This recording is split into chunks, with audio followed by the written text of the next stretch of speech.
appeared, and after being blessed by Srimati Radharani, they entered Radhakund as well. Srimati Radharani is the most treasured object of Krishna's love, and in every respect, her divine Kund is similarly dear to him.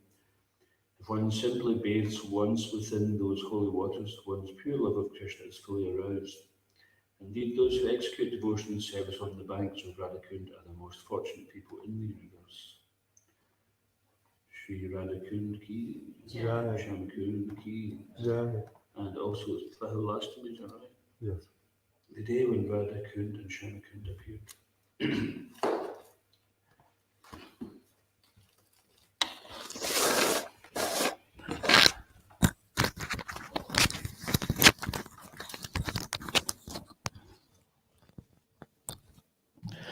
So, reading from Srila Prabhupada Chaitanya, Volume 6, Uniting Two Worlds.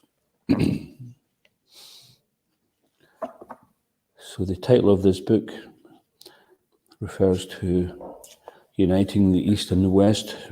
Prabhupada said that the East has the spiritual knowledge and the West has the technology, and if they combine together, we get the best of both worlds. Unlike many other spiritualists, then they tend to think that we should do without material. Then Prabhupada said, no, we can use it all in Krishna's service. So this is called the blind man and the lame man. They're helping each other. The lame man can't walk, but he can see, and the blind man can't see, but he can walk. So the blind man carries the lame man, and this way they both progress together. So this chapter is called Please Distribute Books. India was special, therefore Srila Prabhupada had introduced book distribution through the ISKCON Life Membership Program. Wealthy Indians were more inclined to accept the books as part of an ISKCON membership package, which included such benefits as free accommodations in ISKCON temples throughout the world. But in India, as elsewhere, Srila Prabhupada wanted his books distributed to colleges, libraries, prominent citizens, and to the masses. By the end of 1974, Prabhupada's disciples were ready to print Hindi and Bengali editions of Back to Godhead. When Srila Prabhupada heard that Western devotees in India were complaining of insufficient engagement, he replied, I am pleased you're selling many Krishna books daily. All our men should go out with books. There is sufficient engagement. To his GBC secretary in India, he wrote, engage all of them in book distribution specifically and take with you some Sankirtan party. Without books, we will make no progress in India, Srila Prabhupada had written to Tejas, his temple president in Delhi. Prabhupada had also trained his leaders in India in the strict policy of 50-50. Proceeds from life membership or any other collection should go 50% to the BBT and 50% for construction and other projects. On his order, the American BBT had been making donations of books to India and by 1974 had donated $300,000 worth of literature. Although America was the leading pioneer in book distributing and printing, Prabhupada foresaw worldwide printing and distribution of his books, eventually to surpass that in the US. And that's a fact, actually. At one time, the American devotees were doing so well, it was considered amongst the devotees that they were untouchable. Nobody could approach them. But then, as they say, every dog has its day. So at one time, Italy was top of the world in book distribution, one time Germany, one time the UK, India is also, and now America's getting it back again. So this transcendental competition is going on still. And Prabhupada liked this very much. Jaya Jaya Sri Chaitanya, Jaya Nityananda, Jaya Advaita Chandra, Jaya Gaura Bhaktivinoda, Jaya Jaya Sri Chaitanya, Jaya Nityananda, Jaya Advaita Chandra, Jaya Gaura Bhaktivinoda, Jaya Jaya Sri Chaitanya, Jaya Nityananda, Jai Advaita Chandra Jai Gaura Bhakta Vrinda. Hare Krishna Krishna Krishna Hare Hare. Hare Rama Rama Rama Hare Hare. Reading from Sri Chaitanya, Charitamrita, Madhya chapter 16, entitled The Lord's Attempt to Go to Vrindavan, starting from text 242.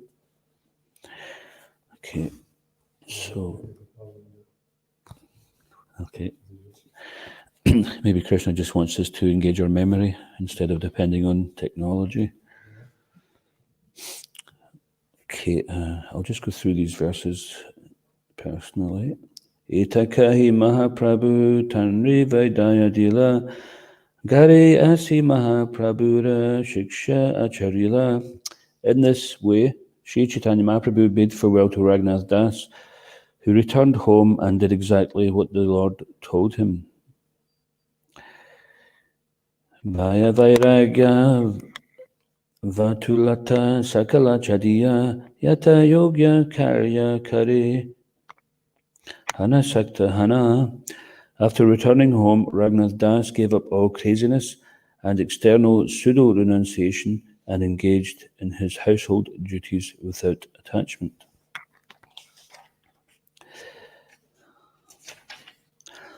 Deki Tandra Pitamata Bada Sukhapaila Tanhara Avarana Kichu Sitila Haila. When Raghunath Das's father and mother saw that their son was acting like a householder, they became very happy. Because of this, they slackened their guard. Okay, please repeat. When Raghunath Das's father and mother saw that their son was acting like a householder,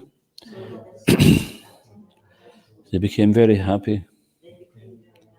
Because of this, they slackened their guard. Srila Prabhupada's purport. When Raghunath Das's father and mother saw that their son was no longer acting like a crazy fellow and was responsibly attending to his duties, they became very happy. The 11 people, 5 watchmen, 4 personal servants, and 2 Brahmins who were guarding him became less strict in their vigilance.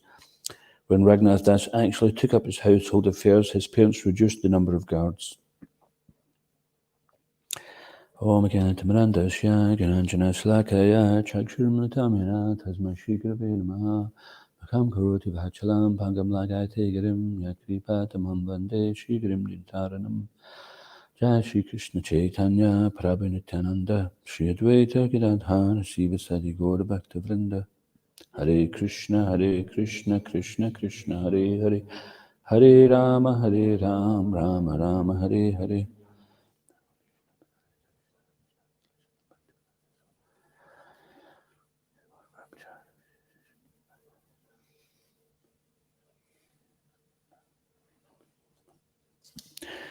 So does anybody remember last week what was being discussed? What was the setting here?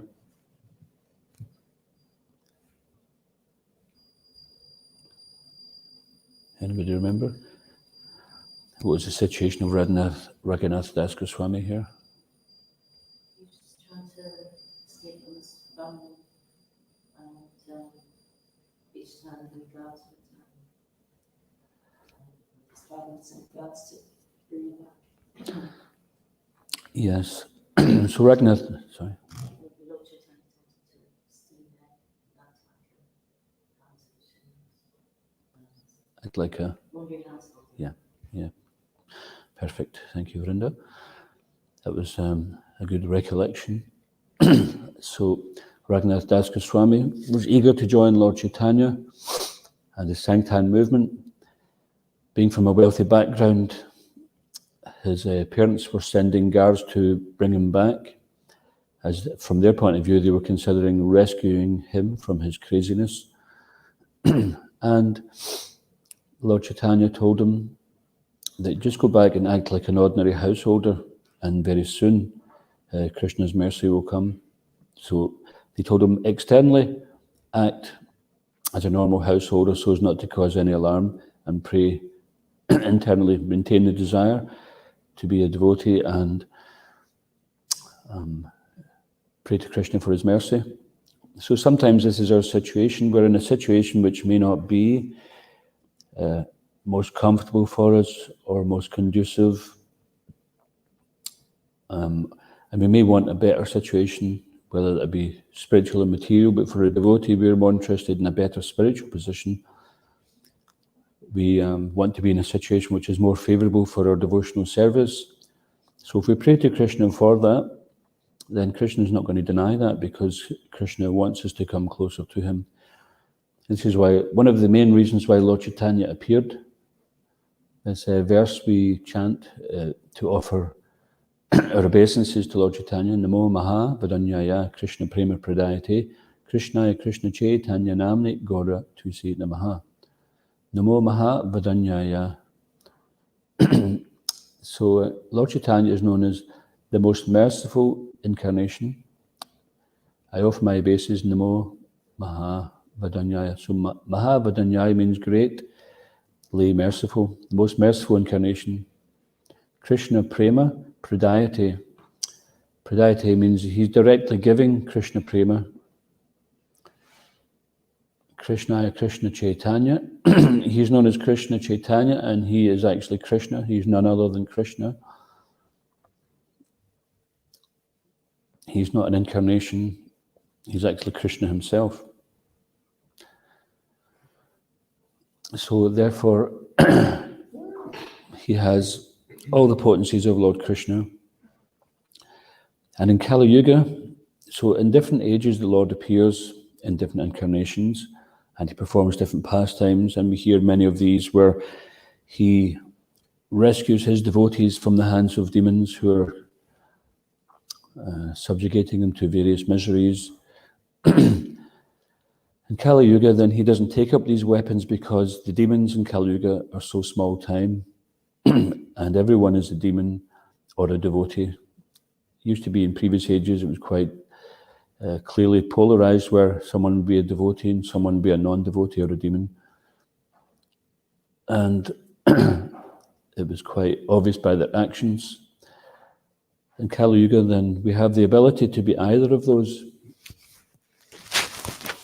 So therefore, as Krishna says in Bhagavad Gita, our very mind can be our friend or our enemy.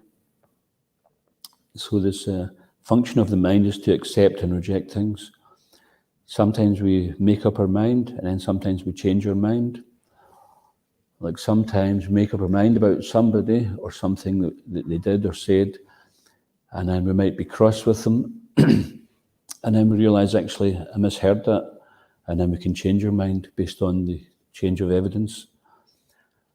Or sometimes it happens the other way, as we think someone's our friend, and then we hear something, we think, oh, why would my friend speak of me like that? So we may change our mind. Prahlad Maharaj says actually that he's seen beyond friends and enemies, because he's seen everything as being the mercy of the Lord to help him advance in Krishna consciousness. Because we want life to be easy, when there's some challenges, sometimes someone may criticize us, or they may, whether that criticism's true or false, in one sense, in a higher sense, it's irrelevant. Morally, we may want to protect our name, or good name, but the principle which Prahlad Maharaj is talking about is having no friends and enemies, is seeing that everybody is an eternal servant of Krishna, and therefore he didn't see anyone as his enemies. Maharaj Yudhisthira also, he was known as Ajata Shatru, which means one whose enemy was never born. So some people may have considered Maharaj Yudhisthira their enemy, but he didn't consider them an enemy. So this is the nature of a devotee. Even Arjuna also, he's a warrior, very powerful warrior. That was his occupation, his dharma. But at the same time, he's a devotee, so he's very soft-hearted, and therefore Bhagavad Gita was spoken on account of Arjuna's soft-heartedness. and on account of Krishna's desire to give this knowledge to all the living entities. So Arjuna, being an eternal liberated soul, didn't require to hear Bhagavad Gita, but Krishna put him into that illusion so that the Bhagavad Gita could be spoken, and then we get the benefit of hearing it. So this is Krishna's mercy. And his devotees are so compliant with Krishna's will that they accept also many difficulties just so that Krishna's will can be manifest. Whatever that be, they have full trust. Whether Krishna handles me roughly in his embrace or makes me broken-hearted by not being present before me, he's always my worshipful Lord unconditionally. So this is the mood of Lord Chaitanya. He was showing this is the topmost mood of devotion, as that we don't have any doubt that whatever Krishna is doing is for our welfare. And we don't challenge Krishna about anything. So as Kadamba Kanna Maharaj once replied when he was asked, have you ever seen God? And he said, actually, I've seen the hand of God many times.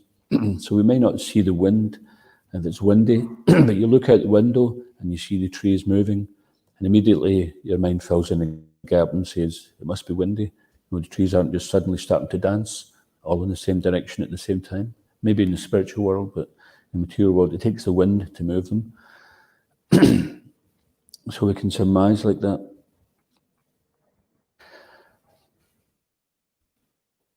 So just getting back to the main point here is that Raghunath Das Goswami took advice of Lord Chaitanya, went back to his parents and started to act as a normal householder. And then they became relieved as they considered that he stopped his craziness and pseudo, what was it Prabhupada said?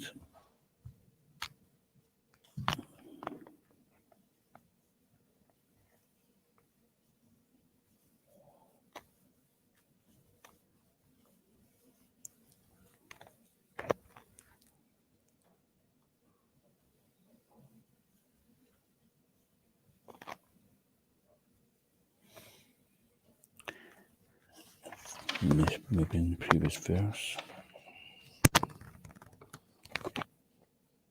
Yeah. So Lord Chaitanya bade farewell to Raghunath Das Goswami, who returned home and did exactly what the Lord told him. So he had full faith in the Lord that if he just did this, he would get Krishna's mercy. And turns out, of course, he did. He didn't argue with Lord Chaitanya, says, no, I want to stay. I'm not going to go back there. And then every time, the same thing again, put under guard and then figure out a way to escape and then get caught again. So he took Lord Chaitanya's instructions. So after returning home, Raghunath Das Goswami, this time he wasn't Goswami, Raghunath Das, gave up all craziness and external pseudo-renunciation and engaged in his household duties without attachment. So there's a few things could be said about this. This could be taken from the point of view of his parents who wanted him back home. They considered him to be crazy and falsely renouncing everything that his duty was to perform his family household duties. So they considered him that it was adharmic to leave the opportunity to be a householder. And so sometimes this happens when a child wants to become a devotee, then the parents get all worried about it, but they don't really realize that this is the best thing that their child could do. So they don't, as Prabhupada would say, due to a poor fund of knowledge, then their ignorance is such that they don't realize this is the highest benefit. This is such a biggest blessing that they could expect for their whole lineage. Referring to Prahlad Maharaj again, when Hiranyakashipu, his demoniac father, was killed, Prahlad was a young boy, 5 years old, terrorized by his father. His father tried to kill him. Lord Nrsimhadev appeared and killed Hiranyakashipu. And then when he turned to Prahlad Maharaj and offered him a benediction, he simply requested that my father be liberated. And Lord Nrsimhadev said, that is already done, and 14 generations after you and before you are also liberated. And in other parts of the Shastra as well, it mentions the benefits of becoming a devotee. There's one quote in the one of the Shastras that says that one who builds a temple of Vishnu, in 8 generations forward and backwards are liberated. So we cannot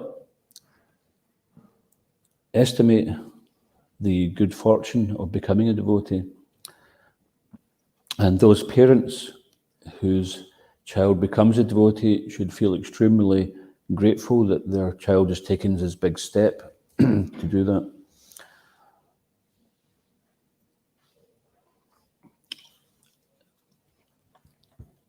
So one time I asked Shivaram Swami, because it seemed like a few devotees here, their parents had died in short kind of succession after each other, and asked them what was the best thing we could do for these ceremonies, because we normally burn tulsi wood in with the cremation, and what happens if we can't get a cremation? You know, sometimes devotees feel a bit distressed that because they want to burn tulsi with their relatives' bodies so that the the benefit can be there. It says that in the Tulsi Mahatmya that if one's body is burnt, after one lays the body, that is, not before, if one's body is burnt with tulsi in that funeral pyre, then the Vishnu Dutas see that smoke, and immediately wherever that soul is, they go and take it and return it back to the spiritual world, back to the eternal kingdom of God,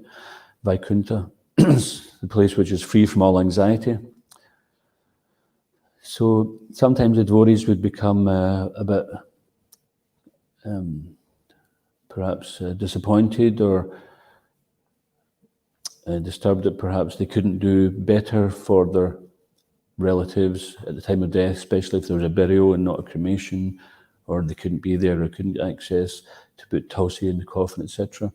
And Shiva Ramaj says, actually, these are all very good things, but the best thing you can do, you know, above all these things, is to become a devotee, because Krishna will take notice of that more than anything else.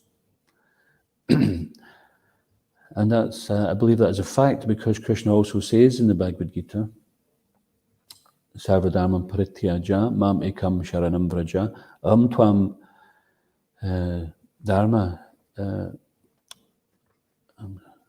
What's the last part again? Tvam moksheshamamascha. It's been a while since I quoted that one.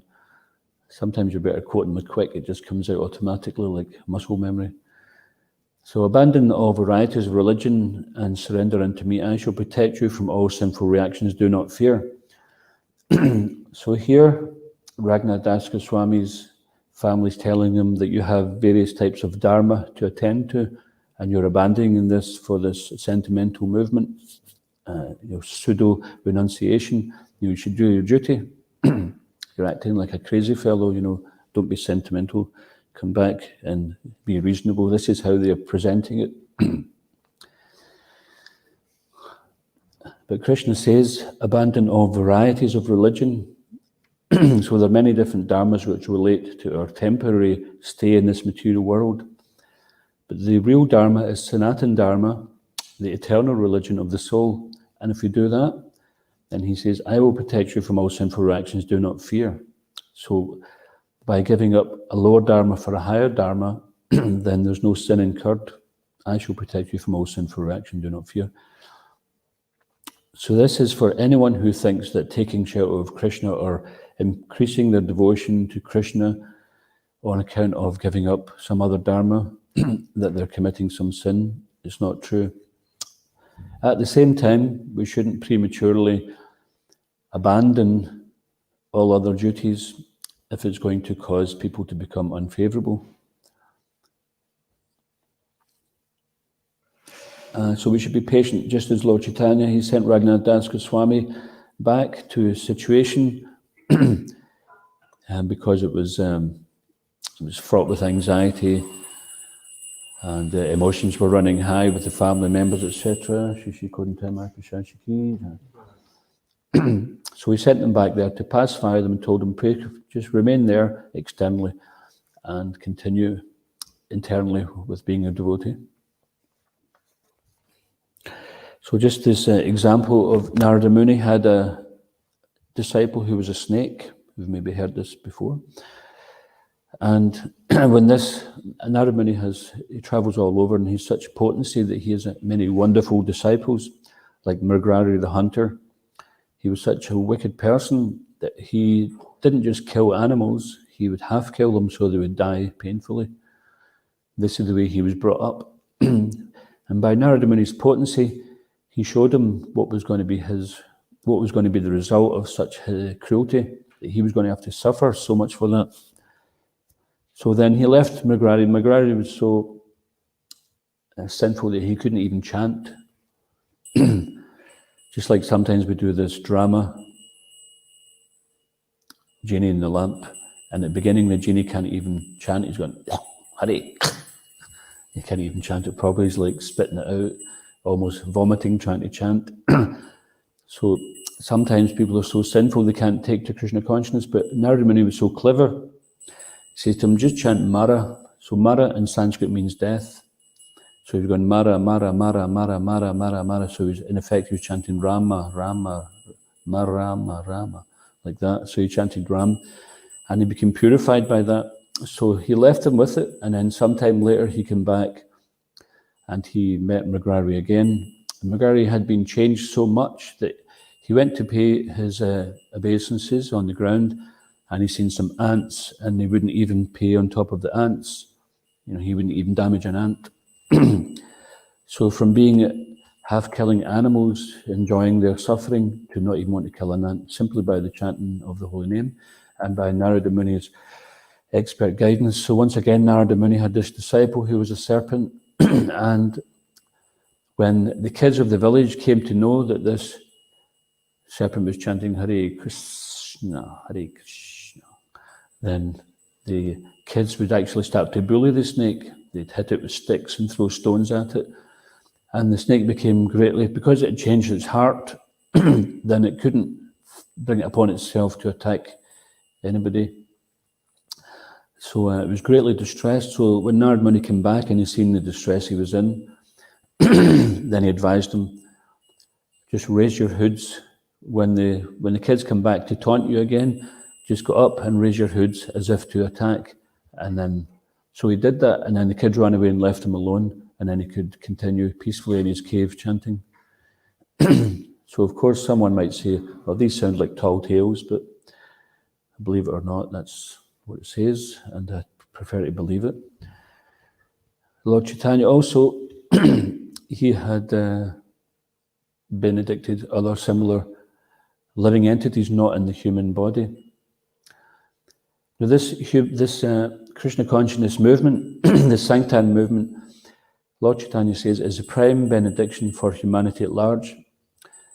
And it goes beyond that also. Not only does it benedict humanity, but it benedicts all living entities. The animals, the non-moving living entities, they're all benefited by the chanting of the holy names. Because Krishna is Pavitram, he's pure, then when Krishna's name is chanted, which is non-different from Krishna, then anyone who hears it becomes purified. So we used to do this program called Every Town and Village. So Lord Chaitanya, he wanted that the holy names of the Lord would be chanting in every town and village. So we used to travel all around Scotland and north of England, but mainly Scotland, Highlands and Islands, every town actually and village, systematically going to every place and chanting, distributing books, holding programs. And some places we'd go to would be so remote, there'd be nobody there actually. And we had we were given the order that we had to do at least one Harinam a day. So sometimes we would actually go just outside the village, and it'd be like a field of cows or sheep, and we'd go and chant Harinam, and they'd come running over. To begin with, sometimes we were a little bit apprehensive. We were staying in one place, and we used to have Mangal Arati 4:30 every morning.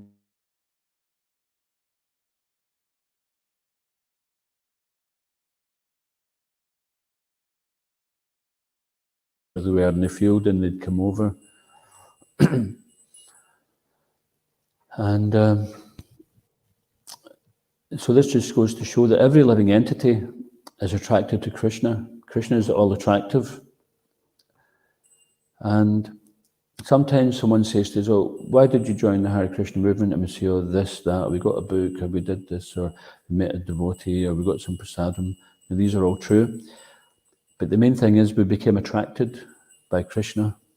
Somehow or another, we became attracted by Krishna in one or other of the ways which he extends his mercy. So this is the nature of Krishna, that he's all attractive. And even sometimes we struggle to be a devotee. It's not easy being a devotee in the material world. Whether you're a one-day-old Bhakta or Bhaktin, or whether you're a guru who's been around for 40 years or 50 years, there's always challenges. In the material world, it's always difficult. And Prabhupada said that it's very difficult to be a devotee in the material world. But when we go back to Godhead, it'll be very easy because everyone's a devotee there. The whole atmosphere is conducive for devotional service. In the material world, it's conducive for forgetting Krishna. So it takes a lot of effort to remember Krishna. So just keep on making an effort. We shouldn't give up at any time. And just when it seems like things are too much, just keep on putting that effort in to take shelter in Krishna, and Krishna will reveal the next step. Krishna will provide the solutions.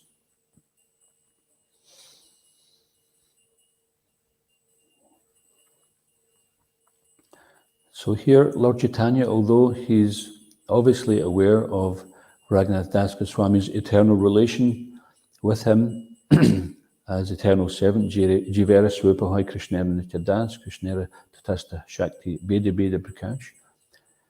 There are three different energies.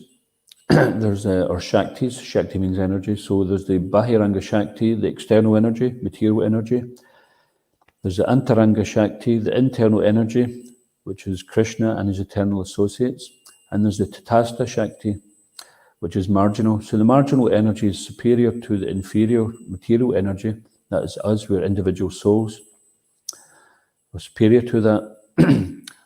And we are of the same spiritual nature as Krishna, which is eternal, full of bliss and knowledge, and infinitesimal in potency. Or in relation to Krishna, we're infinitesimal, and he's infinite. So we have the option where we can take shelter in Krishna, or we can take shelter in the material world. If we take shelter in the material world, it means taking shelter of the mind, taking shelter of the senses, taking shelter of sense gratification, and ignoring our spiritual nature. So in one sense, we're actually cheating ourselves. We're selling ourselves short. We have such a great inheritance, just like someone maybe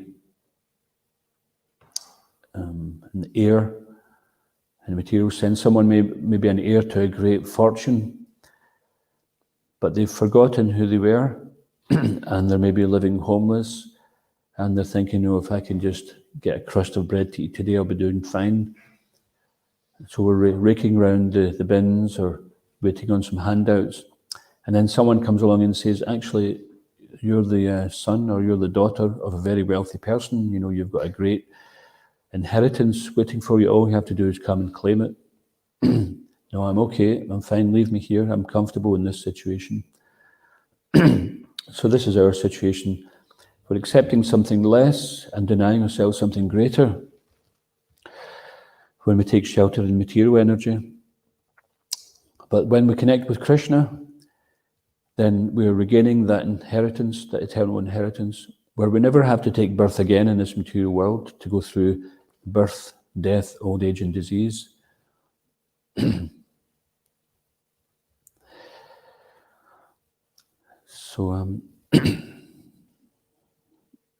So we see that Lord Chaitanya, his mission was to show mercy to all the fallen conditioned souls and to reclaim them, and so that they would come back home to their eternal abode. So when he sent Raghunath Das Goswami back, he wasn't rejecting him. It was not that he was saying, go away, we don't want you here, or you're too much trouble bringing your parents and all your guards here. He wasn't saying anything like that. He was saying, just be patient. And Rupa Goswami mentions in the Nectar of Instruction that to be patient, this is one of the qualities which we have to learn. to be patient, and success is guaranteed.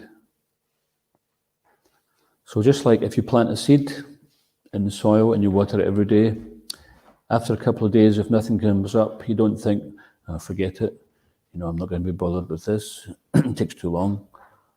No, we just know, okay, there's many people who have planted seeds and watered them in the past, and they're saying this is the process. Keep watering it a little every day, and then you see a little thing sprouting up. You think, oh, magic, it's there. It's miraculous. So this is it. We just keep on watering the seed of devotion through hearing and chanting and devotional service. And it will start to manifest gradually. The fruits of devotional service will start to bear in due course of time, as long as we remain connected. So as long as we're watering the plant, it will continue to grow steadily, keep it in the right conditions, and keep the weeds away from it. Sometimes someone points something out to us and we don't want to hear it, but this is someone saying, that's a weed, take it out. But we think, no, leave that weed there. I like that one. You can take that one out. That one doesn't bother me so much. So we want to leave some weeds in there, but if we're not careful, then what happens is the weeds, anyone who's ever done in garden tends to understand that weeds tend to grow faster than anything else. If we find a good use for the weeds, then that's good. Maybe we should just cultivate weeds. So spiritually speaking, then we don't want to water our weeds. We have our attachments, we have our conditioning, but we have to learn to realize these are anarthas, unwanted. And that is the problem, is that things which are, according to our spiritual advancement, considered unwanted, we want them. So, but still, continue with the process of Krishna consciousness, and gradually we begin to see that these things are anarthas, they're standing in our way, the thing which I'm so attached to. And therefore, it says in the Shastra that whatever one is most attached to, whatever is most dear to one, if you give it up for Krishna's service, then it qualifies you for eternal life. So in due course of time, we'll see how Raghunath Das Goswami receives Krishna's mercy and finally takes the shelter of Lord Chaitanya and his Sankirtan movement. So any questions or comments?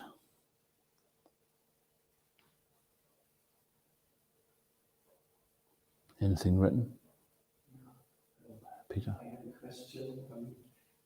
For example, there is mentioned sometimes when we have the last thought in our life, will be creating your next life or your next rebirth. I was wondering, someone who thought of a deer in the last moment of his life, and then next life he became a deer. And I was thinking about that hunter in your lecture, who were very cruel to the animals, and what will be his next life? Don't know, because it's historic, it's already happened, but I would say that because he received the mercy of Narada Muni, and also what Chris says, that even if one is the most sinful of all sinners, if one is situated in transcendental knowledge, that doesn't mean just one reads a book, but actually situated in transcendental knowledge means that one has become purified by devotional service, by hearing and chanting, and by taking the instructions of the spiritual master. Then one can cross over this ocean of birth and death.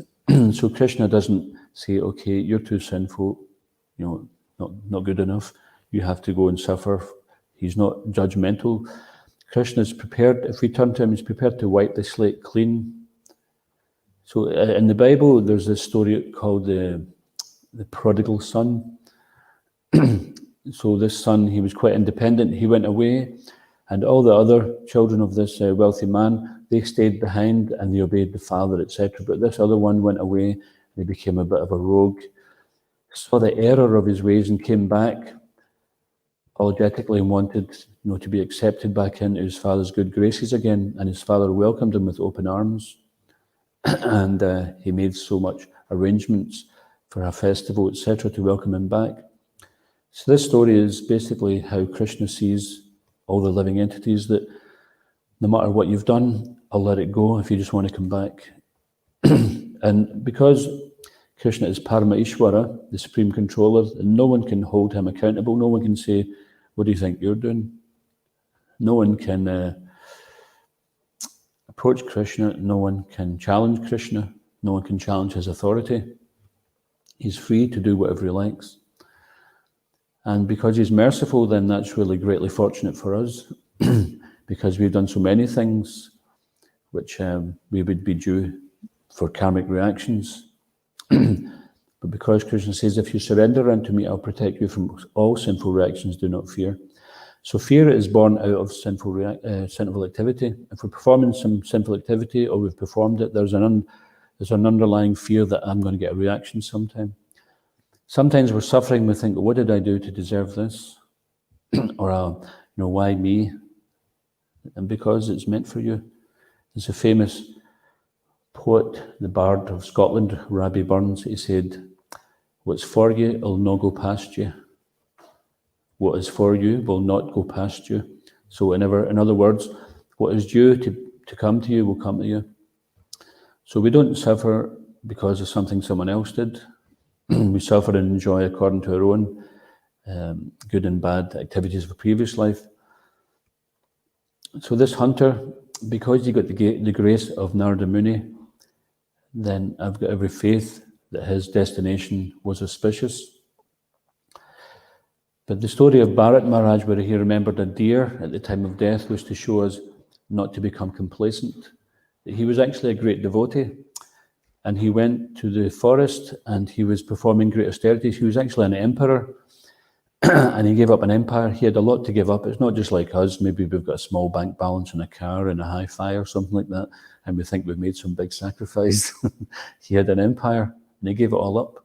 People who would, worship him and die for him and kill for him and whatever.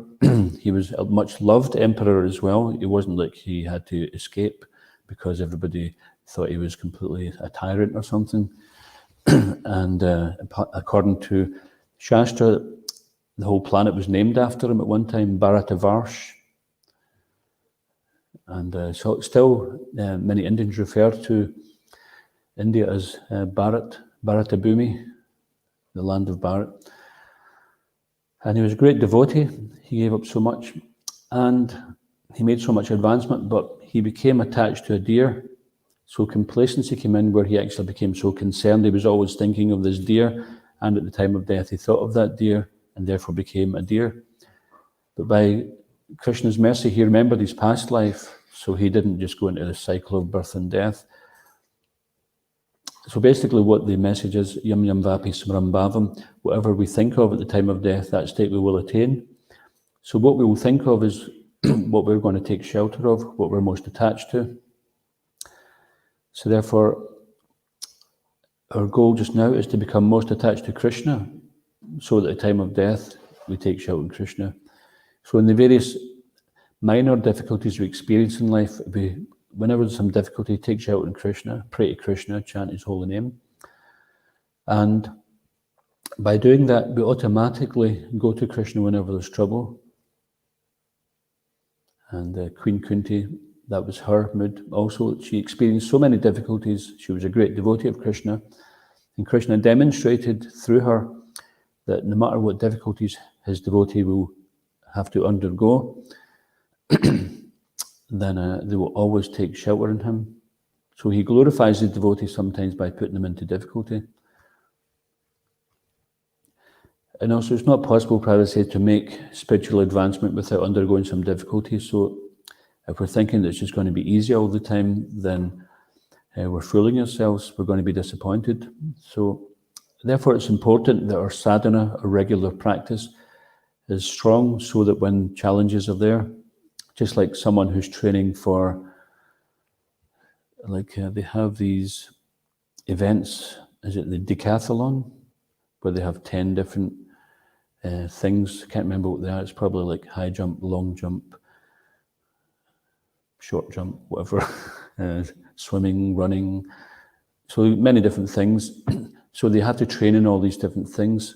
So similarly, the devotee, they try to take shelter in all sorts of circumstances so that when they're called upon to do this or to do that, then they take shelter in Krishna, or when this challenge is there or that challenge is there, they automatically take shelter in Krishna. So this is what we have to do. Prabhupada refers to our second nature. By second nature, you say to somebody, oh, it's second nature that they do something, which means you don't even have to think about it, you just do it. So by second nature, we take shelter in the mind. By second nature, we just follow our own conditioning. But Prabhupada says that we have this material nature is our second nature, but it's not our first nature. Our first nature is actually to be Krishna's eternal devotee. So we're trying to make that first nature the go-to place whenever there's any difficulty.